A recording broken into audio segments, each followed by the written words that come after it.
Séminaire de maman pasteur du 29/4/15/2026 sous thème 2, être capable de faire une auto-évaluation en tant que maman pasteur.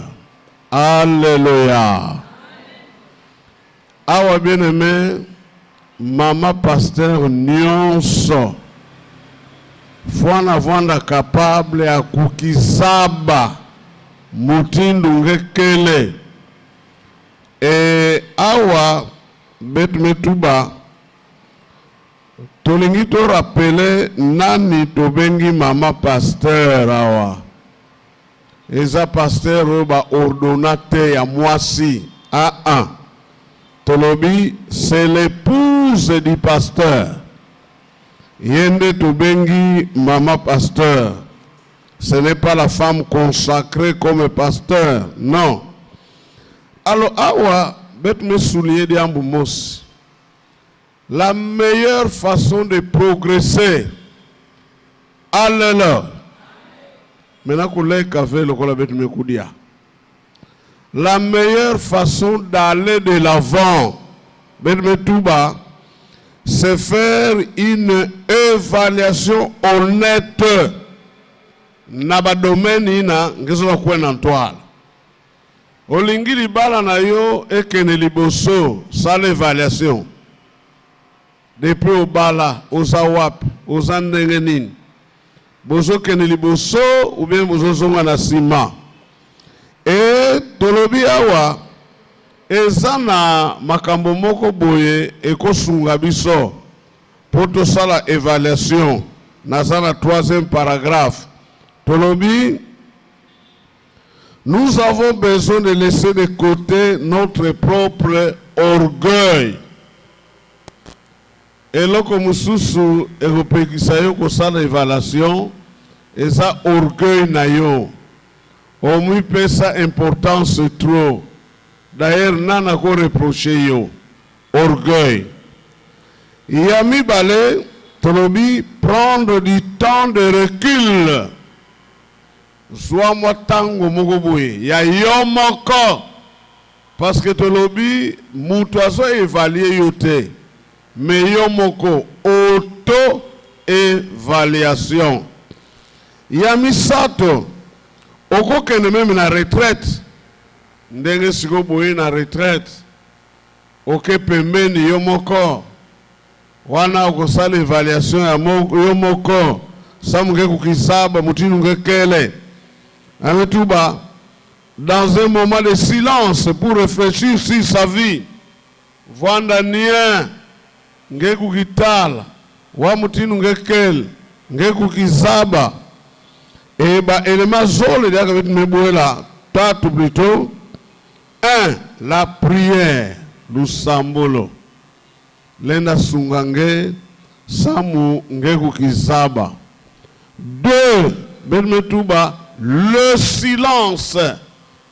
Ngeke sui nantadisi ya nzam. Samu ngeku andinga ya peve ya longo. Et troisièmement, benmetuba l'introspection.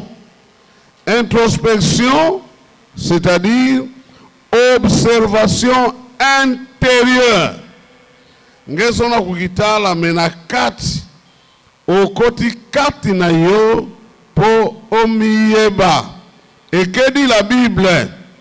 2 Corinthiens 13:5. Bomitala binomoko. C'est comme ça tolobi auto-évaluation.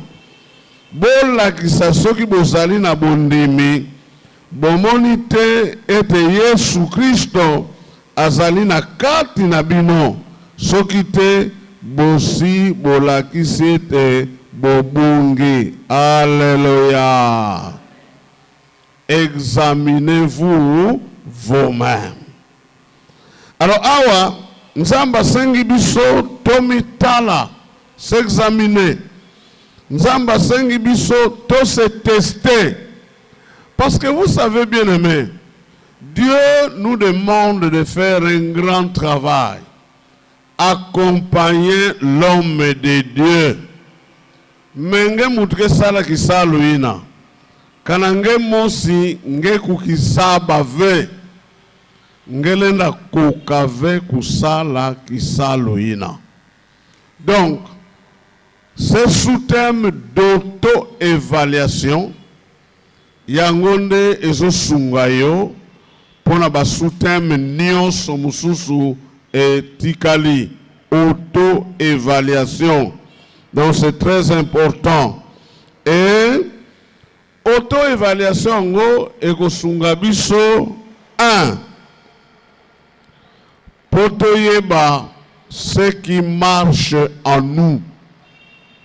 Nazana paragraphe ya suka. Ce qui marche en nous. Nini ke ya mbote kati na betu. Nini kena kutambula kati na betu. 2. Ce qui n'a pas marché. Nini simba kave. Nini tambula kave. 3. Ce que nous n'avons pas pu commencer parce que nous n'avons pas de compétences. Nini oyo tokokaki kobanda te po tosala makoki te. Et 4. Sur quoi toke na page mususu. Sur quoi travailler de nouveau pour que ça marche.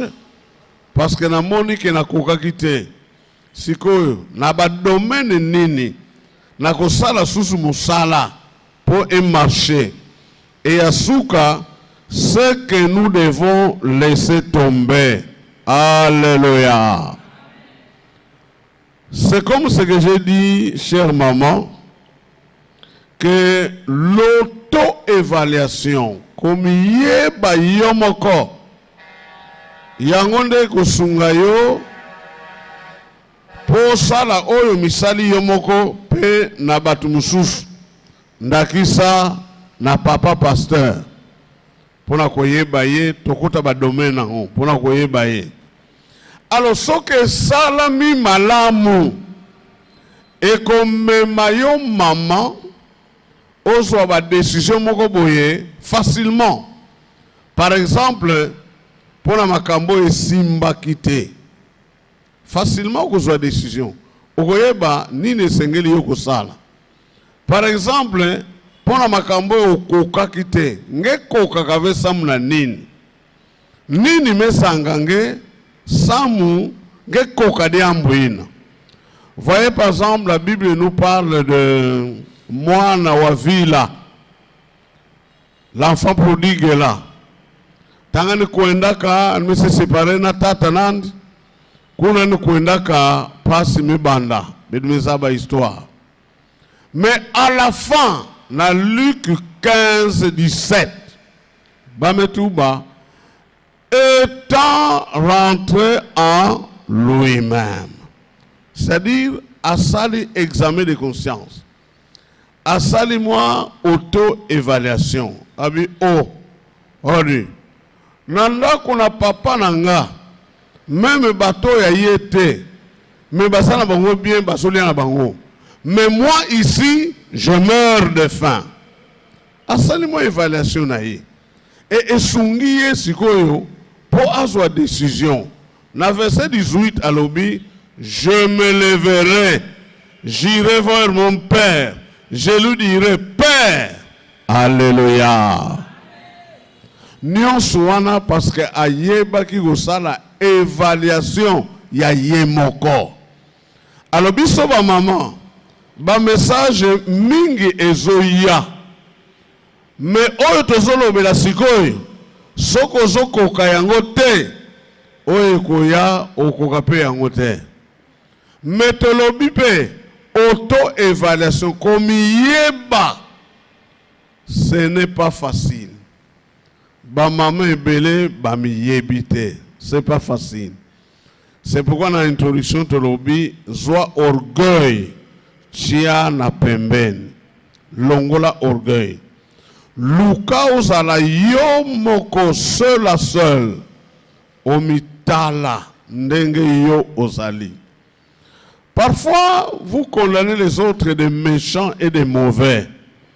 Parce que oyo yo ozali bango bazo monango. Mais yo ozo monango te, al ozo tomboka. So balobi oza orgueilleux otomboki. So balobi non ndenge boye eza boye te otomboki. Parce qu'on miyebi te. Mais oyo amiyebi tango balobi na ye oyo almetuba c'est vrai. Bateau bazana raison parce que au sala auto-évaluation. 1.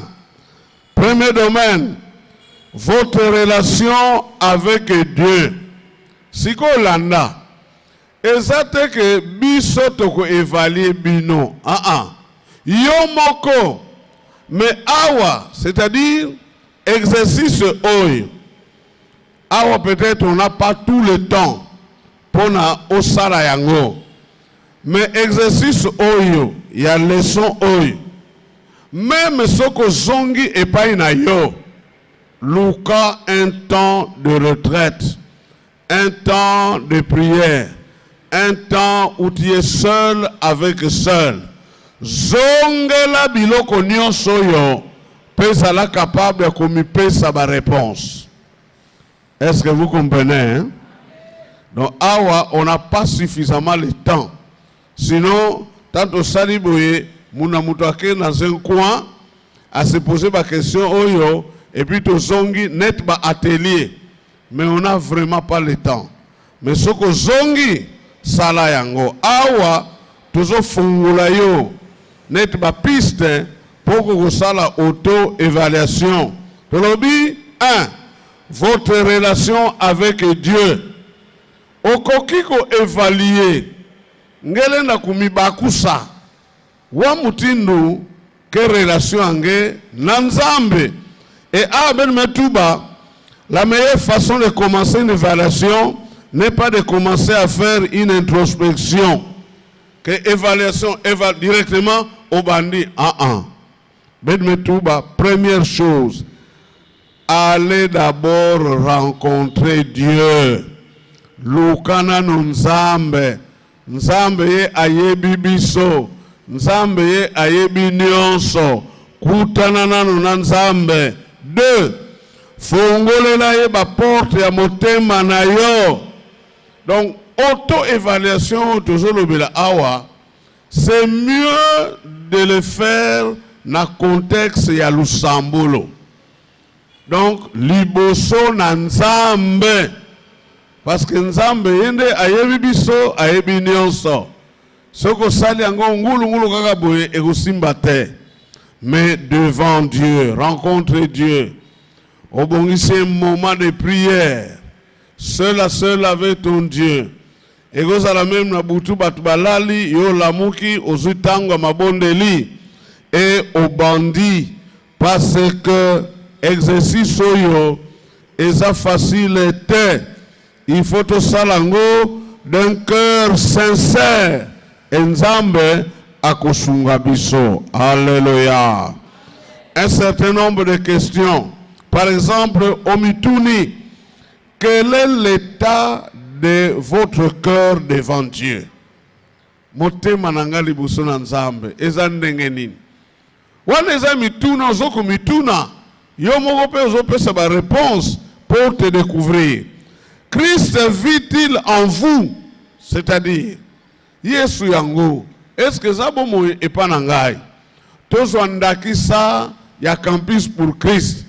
Est-ce que naza chrétienne spirituelle, chrétienne charnelle ou bien homme animal?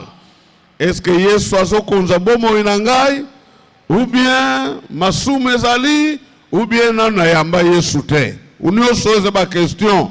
Osoko me poser. Question moussous.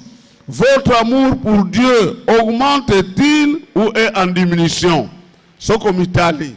Zo lange yanzam. Yakena kukwela nantwala ou bien mekita. Il n'y a que toi qui peux répondre à ces questions. Moutou moussous te. Moussous. Quel est le degré de votre consécration à Dieu? Yakomi kaba nanzambe. Ezandengenini. Eso mikaba ya solo et pas nanzambe. Total engagement. Ndengo zwaka ba responsabilité na yo. Na mosala na yo. En tant que maman pasteur. Ezaka ndengenini. Eza malamu to ya mabe. Musuto robi. Est-ce que na vie na yo? Prière ezanakati, méditation de la parole ezanakati, nyonso yo tango zo pesa ba réponse yo okoyeba soki boza malamu na Nzambe. Balobi quel est le niveau de pureté bulongo yange yake na niveau nini? Et puis na tsuka betuba votre position par rapport au péché. Wamtingeke monaka masumu. Wamtingeke monaka masumu. Quelle est ta réaction vis-à-vis du péché? Parce que batukele, mutumesa di somme, benubika betuke batu. Mutumesa di somme, que tu betuke nantoto masumu. Mais comment vous réagissez par rapport au péché? Ngemega se poser ma question nyonso yai, il y a possibilité, nge comprendre, ngemos, mutanka kave, mais ngemosi, comment est ta relation avec Dieu? Natsuka ben metuba erreur ya nene batuke salaka na évaluation personnelle, c'est de se comparer avec les autres. Ben metuba sa munge sala bien évaluation ku se comparer na mama yankaka ve, ku se comparer na mutu yankaka ve. Mais c'est mieux que se comparer à Christ na mambu nani. Alléluia. Deux références. Christ et sa parole. Pourquoi? Betu baka exemple, mutina ngezona sala comparaison na yandi. Mutuango, il te surpasse. Mutuango, yandi me lutange. Dans sa relation par exemple avec Dieu. Mutuina yanime lutange na kinzambi ngenge mebaka référence net yandi wa muti mukele par rapport à yandi bet metuba pla kana échantillon yange kena zulu mena nini kela andakana yalenda décourager ngeyo en tant que mutu ou bien yalenda kotilika nge parce que ngemetala mutina yanime lutisa nge. Et en tant que bateau, jalousie, l'enda kota, ou bien, ngelenda yina pe mutuina. Parce que mon net yandi me luti sange. Parce que nge baka référence nini, mutu. Olenge baka Christ na mambo nani. Deuxième échantillon, nge me baka mutuina nge se comparer, mutuina, yandi me luti sanandimba.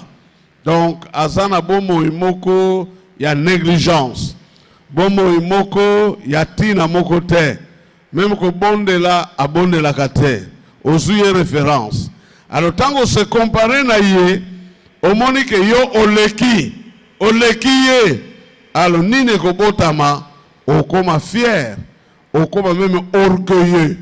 Alors que la vraie référence, alléluia, c'est Christ et sa parole. Baka pour référence Yesu na mambo nane. Alors maintenant, compte tenu de la question nyonso ya betu me se poser.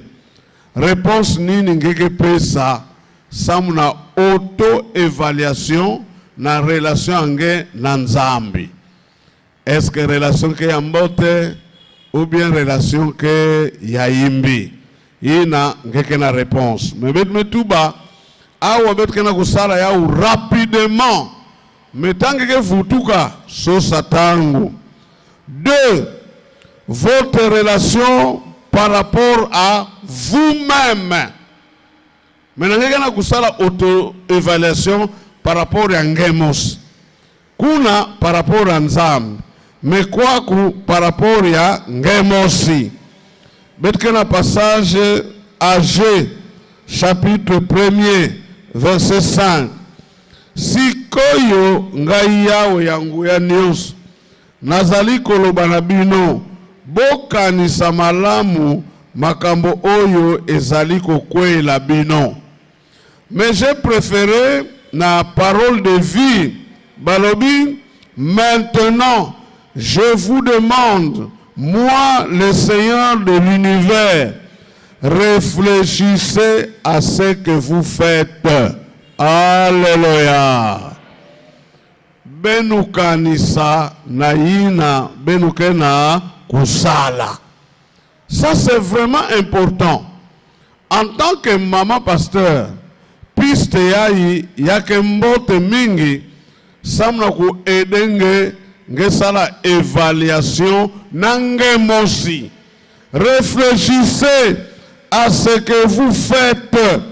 Donc, na évaluation yai, comme ce maman pasteur, faut avoir capable yako kanisa. Comment par exemple, me gérer pour une année les 365 jours. Inanzambi pesange. Ngele na vanda capable ukanisa na mambo mingi par rapport yange mosi, notamment évaluation par rapport à vous-même. Notamment, première préoccupation, le caractère de Christ est-il développé en vous? Balonga kabeto etama mingi ve bazona longa beto na temps ya Pentecôte betkemona par exemple le fruit du Saint-Esprit. Alors maintenant nange maman tango tali bomo ina yo tango tali parce que là on parle du caractère chrétien, du caractère de Christ. Tango mitali yo moko. Est-ce qu'il y a l'amour? Est-ce que zola quel? Est-ce que bolingezali? Nayoki bolobi makambebele pona proverbe 31. Est-ce que zola quel? Deuxièmement, est-ce qu'il y a la joie? Est-ce que qui est ce quel? Troisièmement, est-ce que yenge la paix? Est-ce que yenge kenanti mange en tant que maman pasteur? Est-ce que patience qu'elle est? Est-ce que douceur qu'elle est? Est-ce que maîtrise de soi qu'elle est? Est-ce que fidélité qu'elle est? Wana ozoko mitala yomoko. Et ça là sincère pour nous répondre à la question nyonso oyo yomoko ozoko mituna. Est-ce que vraiment Christ est bien formé? Est-ce que Yesu yakutoma kokandi kele nange? Parce que na Yesu kaya kukoka nange mambu ina memona na kinzam yake mona na penange le caractère chrétien. Et puis diambi ya zole oya yomoko vos actes et votre façon d'agir mavanga yange na ba réaction yange na mutinu nge sadlaka mambo yange reflète-t-il que vous êtes enfant de Dieu? Est-ce qu'il y a quelqu'un qui montre ça vraiment? Que moi nanzam. Alléluia. Tout ça, il faut maman pasteur amituna. Il doit se poser la question. Tango batubata la kanga. Est-ce que baloba ya solo que naza vraiment maman pasteur? Est-ce que ce que je fais est total ce que naza maman pasteur? Actes des Apôtres chapitre 24 verset 16. Yango wana nazali kosala makasi pona zala tango nyonso na eloko ya mabe te na se ya motema na miso ya Nzambe pe na miso ya batu. Na français, c'est pourquoi je m'efforce d'avoir constamment une conscience sans reproche. Conscience eza eloko ya yomoko. Eza na mutu musute me na yomoko. Tango ozoko mitala, yomoko. Tango ozotala oyo ozosala, yomoko. Est-ce que conscience na yo eza libre? Est-ce que preuve yange na kutadi sange que vraiment ngeke mama pasteur? Alléluia. Alléluia. C'est comme bapesa biso lisolo mukolo mususu pasteur wana pasteur d'une grande église. Et puis, ko bima kaka baso bima, maman pasteur bangona soki maman moko pe à église. Baso soana. À la sortie du culte, waouh, directement, ibo, babani ko bunda. Maman pasteur, babundi, namundimi, à la porte ici.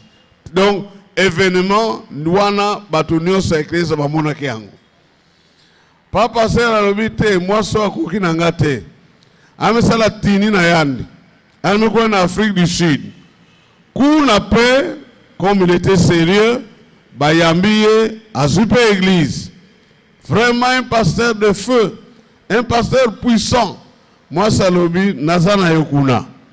Moi, c'est bien voyager à l'année en Afrique du Sud. Kuna pe, azaka mutalo yenge, mutabakindu. Kuna pe, mekona nouana diaka. Donc, vous comprenez que ce qui ont mis tali mon corps, est-ce que ce que je fais, ma façon de faire, ma façon d'agir, est-ce que je tali ça que naza maman pasteur?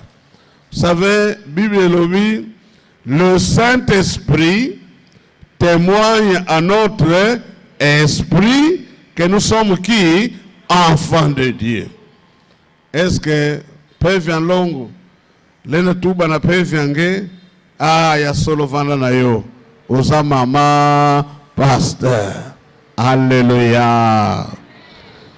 Évaluation, votre relation par rapport à vous-même. Si vous avez na troisième point, na page 8, votre relation par rapport à votre prochain. Très important. Alors, Proverbe 31, à l'okutaki makamunioso, aux études bibliques, si vous avez compris. Donc, relation par rapport à votre prochain. Na tongo yo, na banakolanda définition ya prochain. Prochain. Na pasteur Atoms, alobi, le prochain, ce n'est pas seulement celui qui est à côté de toi, mais même ton mari, c'est ton prochain. Ah, même ton enfant, c'est ton prochain. Ah bien oui, ça c'est très enrichi. Donc le prochain concerne tout le monde. Mais biso to kabolaki, mari et paille, prochain et paille. Première question, nalobi, oyezaba question, ngai nazola kisayonze la, pour omisala évaluation, mais surtout, tango okosonga, olokita moko ya sui, ngemosi, obandiko mituna oyo. Première question, êtes-vous sensible aux souffrances des autres? Ana yokina ba vérité belé bolobia que nketu fona vana meso ya kumona batu yankaka pe bapasi abatu yankaka. Je suis vu ici que non pas seulement kupesa mais kuzibudi landi nzila samane kokape yandi kubaka mutinu ngeke na kubakila. Êtes-vous sensible aux souffrances des autres? Maman pasteur, il n'a que veut sensible. Il n'a que mon âge veut passer d'antima. N'a pas passé à batoankaka. Comment peut-il conseiller papa pasteur? Il y a que ça la action. Ça me la pangi moskena kubela. Mais ça n'a pas moyen. Comment? Au côté. Donc, cette évaluation, ce qui vous salue en gros malam, c'est alors que vous serez équipé pour na kusunga papa pasteur. Yami Balé, aimez-vous votre prochain comme vous-même. Est-ce que lingaka moninga na yo? Et ça la même dans le quartier, et ça la bisika nion sozali. Ça c'est la Bible qui dit, aimons-nous les uns les autres. Aimons nos prochains. Et troisième question, nalobi A. La meilleure façon de vous évaluer dépend de la qualité de vos relations et de vos réactions avec les autres. C'est-à-dire, rien que ce que tali maman pasteur, otali ba relation na ye, déjà, esa évaluation monene. Maman pasteur, okuta kananda kunaye bachele, par exemple. Maman pasteur, omona moninga na ye, son ami intime. Eza mutumoko ayebani keza na misala ya mabe. Tango batu bazotala yo, bakoloba nini? Dis-moi qui t'y hante. Et je te dirai quoi? Qui t'y est. Ba français baloba ndengwana. Zabi samunu nani ketambula kanange? Nani na muninga nge? Pe munu muke zabi sange, sanke muyu sange. Muke zabi sange, nani ngekele. Alléluia. Donc, sur base ya relation yange, batulenda évaluer. Tuba mama oyo. Ndenge nini atambula kaka na bandumba. Ba mama ya ndumba. Ba mama bayebana na kacheke balingaka na pembeni. Yo pe ba ko confondre yo et mususu ba réaction na yo. Vous savez bien aimé, dans cette vie, motonion à tout moment osa en face ya ba réaction. Ogosolana bato mususu bato ya libanda bato ya kati réaction na yo ezalaka ndenge nini. Rien que par tes réactions, c'est grave. Na loba mukolo moko na centre. Papa Moboye azoleka, non, sœur Moboye azoleka. Et puis, aniateli mama moko na lokolo. Mama wana tomboki makas. Jusqu'à ce que sœur wana apangusaki lokolo na ye. Mama ngo atelemi awa, sœur ango atelemi pembeni. Nzambe lokola pesa ba leso ba batu nyonso, mutu moko aleki akeko niata lokolo ya sœur wana. Wasa kina problème na sœur mususu. Pa mama wana alinga ngunza mapo apangusa bite tika na kopangusa moko. Sœur wana apangusi lokolo ye moko. Et mama wana sakina pembeni. Je crois que maman oyo azwaki leçon na ye. Donc, ba réaction na biso et ko permettre biso pe to sala évaluation ya biso moko. Et ko permettre be batumusu ya libanda ba évaluer biso. Comment tu réagis si tu soko siliki? Réaction za la kandenge nini? Omi bosani koza mama pasteur. Omi bosani koza mwana nzambe. Alors batu pe bazo mona, batu pe bazo réagir. La Bible dit, Jean 13, 35, soki bolingani bato nyonso bakoyeba ete bozali bayekoli na ngai. Donc, le prochain aura une conclusion facile. Yakoloba ke mama oyo ya solo aza mwana ya nzambe. Soki moto alobi ete alingaka nzambe, nzoka nde inaka ndeko na ye azali moto ya lokuta, pamba te ndeko ye azali komona na miso alingaka ye te. Ndenge nini akoki kolinga nzambe oyo ye amona nano te. Alléluia. Donc, ki mwana nzambe ya betu, c'est aussi par rapport na muninga. Kanangeke zona batu ankaka ve, ce n'est pas vrai. Kengeke zona kanani nzam. Punzami nge monange yandife. Nano moni yiti. Mais muto ye asala selon à son image et selon sa ressemblance aux homona ye yewana. Mais aux olingaïté. Donc nous sommes liés au prochain pour na Italie auto-évaluation. Alléluia. Question Moussous. Quelle est votre capacité d'aimer et de pardonner les autres? On a évaluation avec les prochains. Olinga kabaninga ndengenin. Capacité. Et c'est d'abord olinga kabaninga. Kolinga, bien aimé, il faut un acte. Kolinga, bien aimé, il faut des preuves.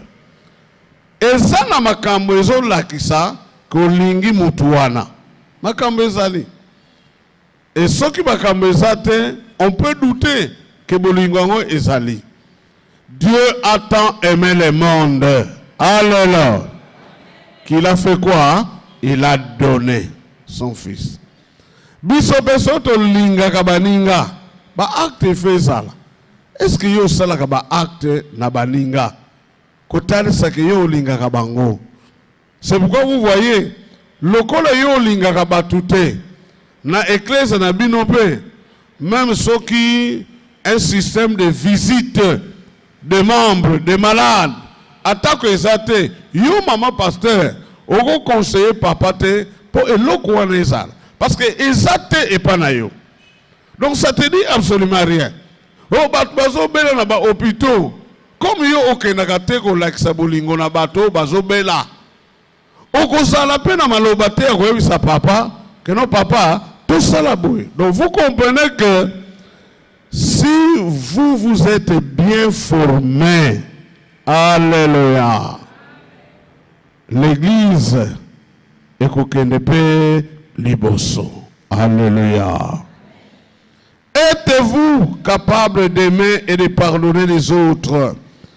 Alors, Tolobi A, dans le cas où le prochain est votre frère ou sœur de l'église, donc le prochain dont on parle, à cause de la paix de Kunayo à Mobal, de Kunayo à Mwasi na église, Bofandi na ye na quartier Moko. Ou bien c'est votre voisin de gauche ou de droite. Question. Comment vous comportez-vous devant eux, au quartier, au service, même à l'église? Vous acceptent-ils comme maman pasteur ou vous les considèrent-ils? Prochain balobi, ou avant du pemben, na droite et na gauche, bos assemble la rapé na église, kuna yo oza mama pasteur. Ou bien, na mosala na bino, mutu moko asala kakuna, assemble la na église, kuna yo oza mama pasteur. Ou bien, tango bokenda na basamba, voisine na yo na zamba kuna, aza mama, na église, kuna yo oza mama pasteur. Torobi, votre comportement vis-à-vis à Batouana et Zalakandenge Nin. Vous savez que maman pasteur peut et matsaka orgueil, hein? Au comment a batnios net basana se, yonde osana top, hein? Ngeme ko négliger batu yankake, almena bet metuba play. Est-ce que batuina bakenri makange en tant que maman pasteur, même na quartier, est-ce que ba pesaka yo valeur wana ya maman pasteur? Na musala, est-ce que ba pesaka yo valeur wana ya maman pasteur? O bande kuna yo wana de la même église? Ou bien ba mona ga yo mutu pamba, ba bwakisa yo. Au moins ba musu même na quartier. Abi oui, il y a des minutes que maman passe maman passe à wap. Mais bien que sambela ka ecclésia mosi. Non, là il y a un problème. C'est pourquoi tel que vous êtes là maman, votre évaluation par rapport à votre prochain. Question Moussous. Comme aussi un conseil, chaque maman pasteur, Nazana Souka, verset la page 8, chaque maman pasteur doit savoir que le prochain, le frère ou sœur de l'Église, ainsi que les autres personnes, constituent le champ d'action de l'homme de Dieu. Alléluia. Je vais m'expliquer. Ce que j'ai bandeko nyos, au basambe la cannabiso, même église. Aussi les prochains, donc place au vani. Aussi les prochains, bayo baza pembe na yo. Aussi pe batu mususu. Nge mama pasteur nge fwana zaba. Ke batu nyonso ina. Bakena ku konte na kisalu ya bakala yange. Alléluia. Na français ben metuba champ d'action. Batu ina ne batu bakala nge kwa nasala kisalu. Parfois usambina mutukena kubela. Parfois kulonga mambo nzama. Parfois bisalu mingi. Nge mama pasteur nge fona zaba kengele na baby save. Mumetuba ao. Mumetuba ça. Ben sala votre. Na page 8, na tsuke ça. Ben sala votre. Alors ben me continue na page 9. Votre manière de vivre. Normalement, de vous comporter, de réagir dans ces champs, peut soit élever, abaisser, effacer les ministères de l'homme de Dieu. Vous mettez tout plat. Prenons ici quand même me voir. Que tu as l'homme de Dieu. Ba prochain bakel. Ba soeur frère de l'église pe bakel. Na quartier. Ben na baka na ville nyonso. Za bake kizinga nyonso tuina. C'est le champ d'action de l'homme de Dieu. C'est clair, non? Kisi kaneke sadla kisalu na yand. Menange mama pasteur, mutindu ya conduite yange, na kisika yango ina, yalenda soit kumonte se kisalu abakala, soit kusala nini, kukitisa. Alléluia. À partir de ton comportement. C'est pourquoi je me tout bas que ba na évaluation avec le prochain. Alléluia. Alléluia. J'étais dans un milieu, mais maman pasteur Zabanaka Ndumbaleta. Yoku Soban Ndumbaleta. Et bien, tant que tu vas dans la 6e, tous les courageux, il y a 6e, ils ont couché avec maman pasteur. Je vous dis des choses vraies. Tous les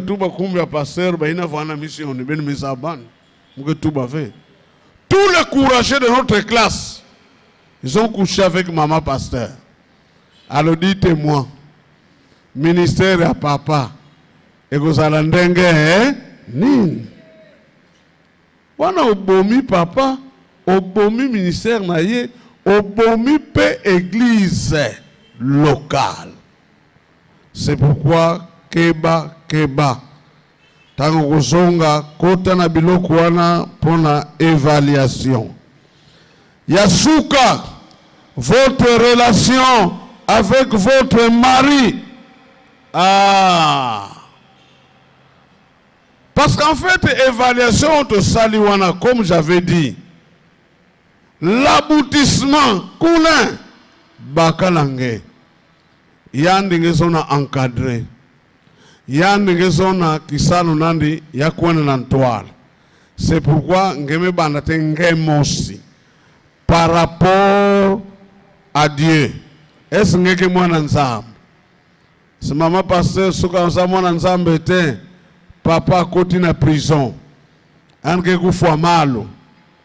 Habi par rapport à toi-même ngemos. Ngefana kukisaba ngemos. Est-ce que Christ vit en toi?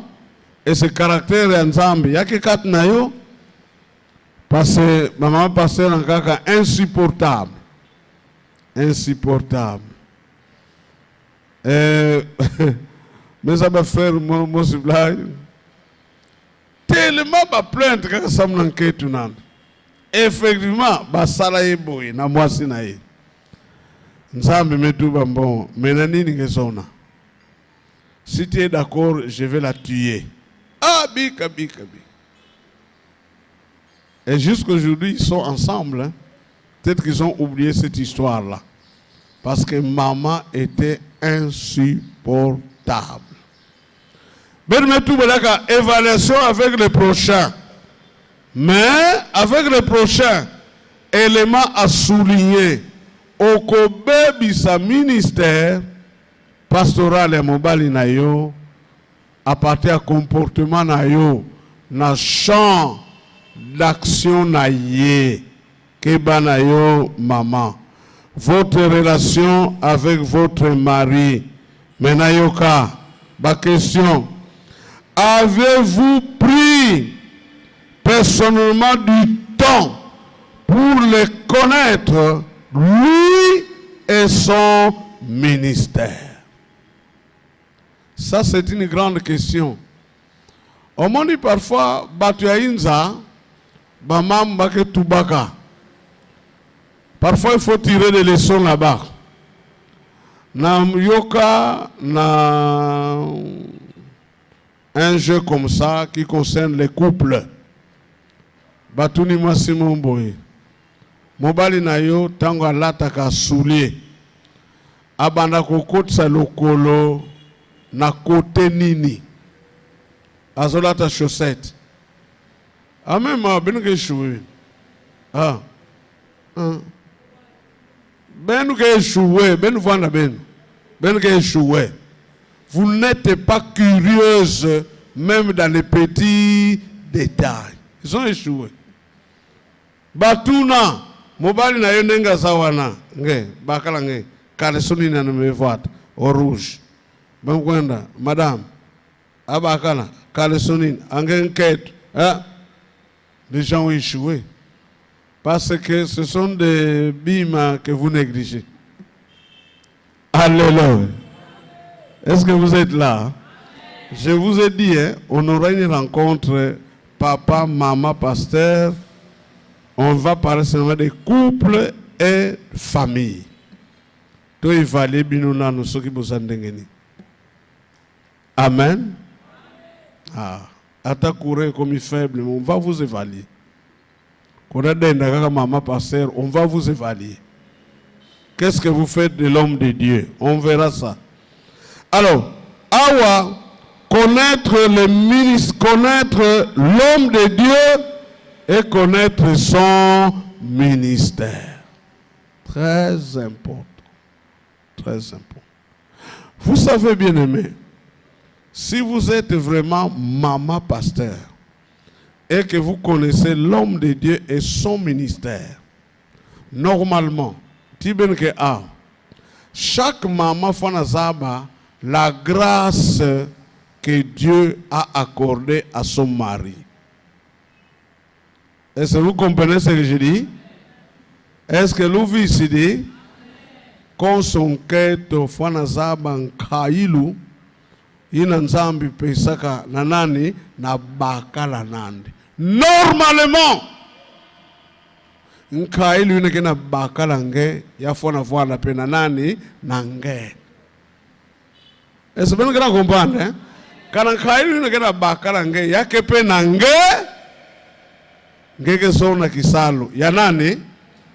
Posi yope kisalo nge. Mebele megafwana nge kwako yandi kuna. Ça ne marchera pas. Mais si vous connaissez l'homme de Dieu, votre mari c'est un prédicateur. Alors que maman pasteur au yebi côté yate. Mais c'est grave. Aux endengeni. Aux endengeni. Alors, yeba, dans votre tournée, est-ce que vous avez personnellement pris du temps pour oyeba mobali na yo et oyeba ministère na ye? Est-ce que vous avez temps pour oyeba les qualités et les défauts de ton mari? Nous sommes sur la terre. Eh bien, en tout cas, bakala mouna di ambu yai. vraiment, na bois qu'il y a fleur. Est-ce que tu connais ça? Ou bien, yai ça, mais yai, nous avons dit ça. Est-ce que tu connais? Ou bien, on soit kayaka, net batche babil, batche bandika, batche mabanga, alors sangisi, c'est ça ton mari. Non. Est-ce qu'il y a des défauts naïe? Parce que vous savez, même sur le plan du couple, ezana makambo, uta tolinga basi, ou bien uta olinga mobali, makambo mususu oko supportaka yango kino liwa. Et le couple va bien. Parce que yebi ke asaka ndengwana. C'est pas que soka sali ndengwana osiliki. Lobo ko banu kosilika kana yo parce qu'il est comme ça. Alléluia. Les défauts. Faut qu'on yeba yango. Ba faiblesse na ye. Abi ngai mobali nanga awa. Non. Il est à surveiller. C'est possible. Vous avez un mobile ndengwana. Yeba ba faiblesse na ye. Abi yandiai. Logamba no kuseka plan. Il y a que tout ça na place. Monsieur, en tout cas le temps est là, nous allons. Par le grand bas zibula ino apply. Anke mimi sa mambi nanka ke voit n'importe fait. Alors papa, betu kwenda. Oye baye ke yande na kufobula ba mambo mo 5. Ce qu'il aime, est-ce que yebi oye bozo seka? Donc c'est l'actualité. Actualité. Alors, il faut yeba ce que monsieur aime. Évaluation. Alors, yebi que monsieur alingaka oyo. Donc, ngebe yange kana kulanda. Alléluia. Même s'il aime le sexe. Kota. Yope pumbuka. Ça ce n'est pas comme vingo. Et ça va vous aider. Yeba. Donc, nazo kanga ba point. Bon, c'est le temps de vous écouter en couple. Vous verrez, benanga benuke tina. Vingi là, nazana bino. Alors, yeba oyo alingaka, na oyo alingaka te. Parce que soko yebi oyo alingaka te. Maintenant, tu vas te comporter en conséquence. Donc, soko yebi o mobali na yo alingaka te, soko sali yango, de ce que sali yango nanko. N'est-ce pas? Nous me savons que monsieur que son avait, mouvo ataka di puta mosi. Menge kokukandu di puta mosi kaka. Donc tu es une femme de trouble, une femme provocatrice. Yeba, ba camarade na yeba bango. Auto-évaluation. Est-ce que yebi ba camarade ya mobali na yo? Ba camarade na ye, est-ce que yebi bango? Alléluia. C'est comme na mona mwasi mo boye. Azaib sanga basalaka dikelemba na bakala multiply. Un homme marié. Bango basalaka dikelemba na ye. Ali que le moment de il y a sachet sucre. À la fin, c'était un problème. Pour maman wana baswana na moi c'est mobali wa. Ndenge yo saka li que le mana monsieur na ngana yebite. Et puis que le mot il y a sachet sucre. Deuxième question, trouvez-vous de l'intérêt à son ministère pastoral? Est-ce que le ministère Yamobali na yo, est-ce que je sais pelisa yo? Alléluia. Est-ce que nous sommes là? Hein? Ne faut pas seulement être trop épouse, mais kotaka pe na ministère Yamobali na yo. Oh bibiso, ba ebisa biso, non. Pour après 20 heures. Bajou Moussozo Solana Batou parfois 23 heures. olena noté. Parfois ngana kuniungina, mais bato ango, même ngana kuniungina, papa ngana kuniungina. Asenga kwelo kula muna kuniungina. Alléluia. Vous voyez notre problème. Le problème surtout c'est la. Mais la femme qui connaît le ministère, elle n'en fera pas un problème. On peut encadrer monsieur Nayo, mais avec beaucoup de respect. C'est pas que parce que sont là, alors comme ça, voilà le signe. Pas comprendre que elle est qui. Papa, qu'est-ce que ça veut dire TTV? Non. Vous pouvez lui donner l'information poliment. Alléluia. Entre mariés, être en couple. Entre mariés, il y a plusieurs langages.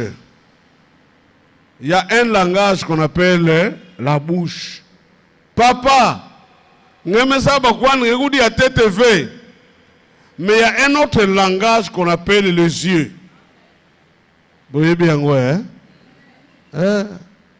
Mais tu me comprends pas que yonzuka, zaba langage même ya mensu. Ozana posa ya mama, ozo benga yepo wake na chambre, motali na misu. Mama be atala be tangu mefwana. C'est ça. Mais je ne vais pas couvrir.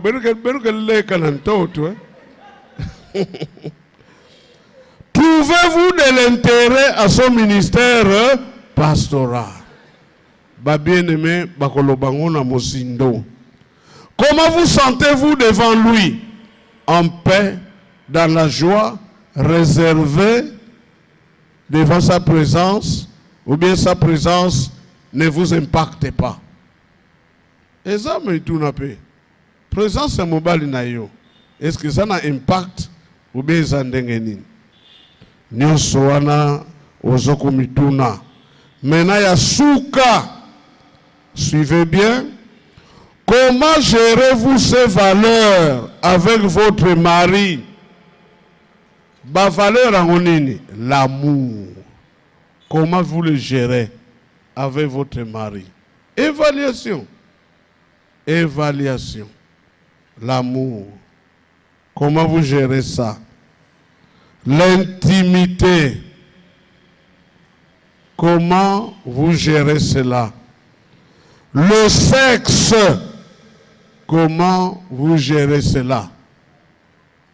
Dans nos églises, 80% des membres sont des femmes. Tant papa a qu'un pastoral, 80% ya batuan ke yamba baketo bakele, et 80% ya baketo ke yamba mambu ya makwela na ya chambre surtout. Et comment vous gérez le sexe avec votre mari? Vous faites souffrir l'homme de Dieu ou comment? La soumission. Est-ce que auto-sakaye ou bien auto-sakayete? Évaluation. Maman pasteur, est-ce qu'elle est soumise? La considération. Et l'occasion comme ça basi bandumba. Basi amabala bandumba. C'est comme ce que Révérend Gisèle a dit. Ba pasteur balobi a tobandela ba oyo ba épave. Considération. Est-ce que vous considérez votre pasteur, 1, votre mari en tant qu'époux, et 2, en tant qu'homme de Dieu? Alléluia. Est-ce que nous sommes là? Hein? Ok. Considération comme homme de Dieu. Vous avez la dîme, vous dites, papa, ça c'est ma dîme. Wana talié na liso musali na nzambe. Azui dîme. Papa, priez pour moi, je suis malade. Voilà. Considéré comme homme de Dieu. La prise en charge de l'homme de Dieu. Heureusement, Proverbe 31, prise en charge. Mettez les hommes de Dieu à l'aise. Chaque matin, azokende na permanence, à l'été. Naebi pasteur Moko, babana kolesa, na une sœur de l'église à la permanence. Fin de compte, bakoya na ye, alongola mwasi na ye na ndako, azwa mwasi ya permanence atie na ndako. Tilelo. Comment vous prenez l'homme de Dieu en charge? Les enfants et puis les gens de votre maison. Alléluia. Alléluia. Une femme de pasteur doit être amoureuse. Amen. Vous comprenez ce que je dis, hein? Amoureuse. Rendez-vous. Nde okope sa exemple ya malamu na ba mama na kat na église. Balinga basi na bango. C'est très important. Alléluia. Eh, ben quel qu'on dit mediave. Alléluia. Amoureuse, c'est-à-dire dans la tazo tambola boye, lasse oyo, lasse ya ça pour me katou. Et puis beya est là net à ce monate. Mais si bon, je ne dis rien d'elle, hein, mais normalement ce que moni e dembeli. Ata kona sote ya boye alongo wana aye asokanga lasse wana asongina ye. Vous comprenez ça? Hein? Maman maman. Alléluia. Conclusion. Pouvez-vous être à l'aise que certaines personnes plus proches de vous puissent vous évaluer? Est-ce que vous savez? Est-ce que beaucoup sont à l'aise que maman moko, il y a mokolo, même jeune, il y a église, mais aïe, net ko sala yo évaluation, net ko talisa yo, likambo moko boye, o ezokende bien te epana yo. Est-ce que vous êtes à l'aise? C'est une dimension. Pour accepter ça, en tant que maman pasteur, yo ya koye bisangai boye. Mais oyo asa humble, akoloba merci maman. Alléluia. Tout ça bat. L'autre c'est mon miroir aussi. Ogana zomona te mutusu azomona. Préoccupation moussous. Si vous n'êtes pas capable de vous évaluer vous-même, on sur matière na pesi, yo za capable de kosala ngote pour omimona ndenge ozali. J'avais dit au début, c'est un exercice très difficile. Oyo, omilo bayomo ke nazama be. Difficile. Si vous n'êtes pas capable de vous évaluer vous-même pour connaître vos défauts, qualités dans tous les domaines, otolobele a. Ce que vous êtes capable de, autant la relation na yon ensemble, na yomoko, na prochain, na mobali na yon, vous êtes capable de. Et si vous ne connaissez pas vos maris, boyebi mibali na binote. Donc la réaction musa mobali na yo, ezoka musa yo. Alors que vous ne saurez jamais aider votre mari et pour vous, cette retraite égale 0. Parce que l'objectif de la retraite, femme du pasteur, mère du ministère. Objectif de la retraite, c'est pour sunga mibali na bino. Bakene liboso bango moko na ministère na bango. Mais ceux qui n'y ont pas de salle awa yo zoko kailo komoko te. Même mobali yango pe oyebi ete. Retraite ezana tina te. Mais ceux qui vont comprendre les sons oyo, un, il y a des choses pour lesquelles vous êtes appelés à rendre grâce à Dieu. Alléluia. Eh bien, Nzambe, merci. Au moins pour oyo, merci. Osunganga ikala, merci. Et puis, il y a Mibale. Il y a également des choses pour lesquelles vous êtes appelés à confesser. Makamusu tolobele aobe nzam. Vraiment l'enfouke na muna diambu ya. Muke salaka yave, muzaba mu yave. L'enfouke la muna. Confession. 3. Il y a des choses pour lesquelles vous êtes appelés à demander la force au Saint-Esprit pour vous aider à être capable de le faire. Donc, makamusu talibi ya imuke kukave. Alléluia. Ngelenda lomba avant de partir. Papa, beno sambili la munu samna diambu yai. Benu sunga munu samna diambu yai. Alléluia. Alléluia. C'est pourquoi ils sont là. Ils sont là pour ça, les hommes de Dieu. En tout cas, je veux que tant on a zonga, pona likamboyo, bobonde la ponanga. Mobali nangai amona changement. Mais à la fin, il y a des choses auxquelles vous devez renoncer, abandonner, rejeter pour toujours. Et zana makamusu sobi nzambe oyo je mets une croix na kozongela kalisusu likambo te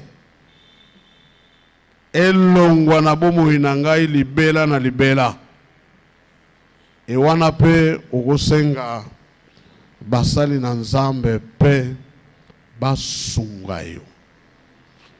Une femme sans auto-évaluation akosunga mobali na yete foleka na biloko. Je sais que d'emblée sur place okozala déjà na réponse oyo kuhiko pesa pona exercice autosali. Mais comme j'ai dit, lokola bozana support, allez chercher un temps comme tolobaki d'abord liboso na nzambe. Nanzela mabondeli oluke sika ya yomoko na silence nyonso et puis omitala liboso ya bapoint nyonso yo. Référence Christ et sa parole. Amen. Que Dieu vous bénisse. Amen.